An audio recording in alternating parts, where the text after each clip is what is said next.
দেখো বন্ধুরা, আমার হাতে একটা প্যাকেট আছে। প্যাকেটের গায়ে লেখা রয়েছে ধোকা। তো এটা হয়েছে ধোকার প্যাকেট। আজকে আমি ধোকা রান্না করব। তো তোমরা সবাই জানো ধোকা রান্না করে খায়, আবার অনেকেই জানে না ধোকা কী জিনিস। তো যারা জানো না, এই ভিডিওটা তাদের জন্য। তো চলো, তার আগে আমি আমার পরিচয়টা দিয়ে দিই।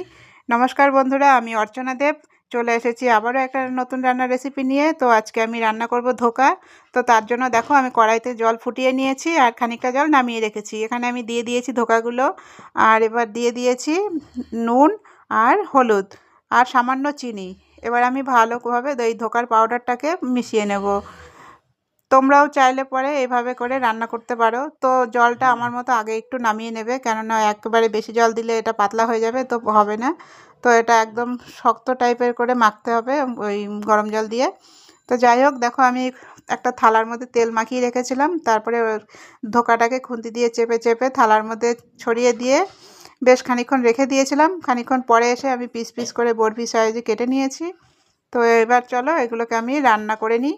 এবার দেখো, কড়াইতে তেল গরম হয়ে গেছে, আমি দিয়ে দিলাম কড়াইতে। তো এগুলোকে আমি সব লাল করে ভেজে তুলে নেব। তো এগুলো ভাজা হতে হতে আমি অন্য কাজ সেরে নিই। তো চলো আমি মশলাটাকে রেডি করে নিই। আজকে নিরামিষ রান্না হবে, তার জন্য এখানে নিরামিষ মশলা। আর দেখো, এখানে কেটে নিয়েছি আলু আর মটরশুঁটি আর কাঁচা লঙ্কা আর জলে গুলে রাখা মশলা। এই হলো আমার রান্নার উপকরণ। তো চলো, আমার বরফিগুলো ভাজা হয়ে গেছে, আমি তুলে নিলাম। এবার আমি কড়াইতে দিয়ে দিলাম আলুগুলো। আলুটাও ভাজা হয়ে গেছে, এখানে দিয়ে দিলাম কাঁচা লঙ্কা আর মটরশুঁটি। এবার আমি আরেকটু ভেজে নেব। এবার আলুগুলো ভাজা হয়ে গেছে, এখানে আমি দিয়ে দেবো জলে গুলে রাখা মশলা। এবার আমি ভালো করে কষিয়ে নেব।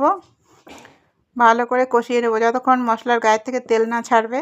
তো বন্ধুরা দেখো, ভালো করে কষানো হয়ে গেছে, মশলার গায়ের থেকে তেল ছেড়ে দিয়েছে। তো এখানে আমি দিয়ে দেবো এবার জলটা আমি পরিমাণ মতো জলটা এখানে দিয়ে দেব।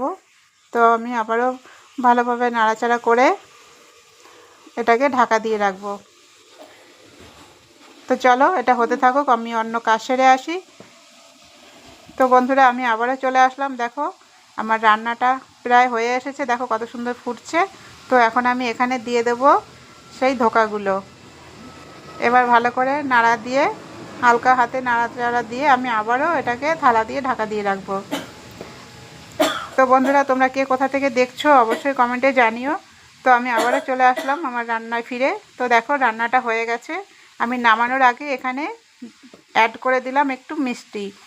তো তোমরা যারা চিনি খেতে ভালোবাসো বা তারা চাইলে দিতে পারো। চিনিটা তোমাদের জন্য অপশান। আমি যেমন মিষ্টি খাই না, তার জন্য আমারটা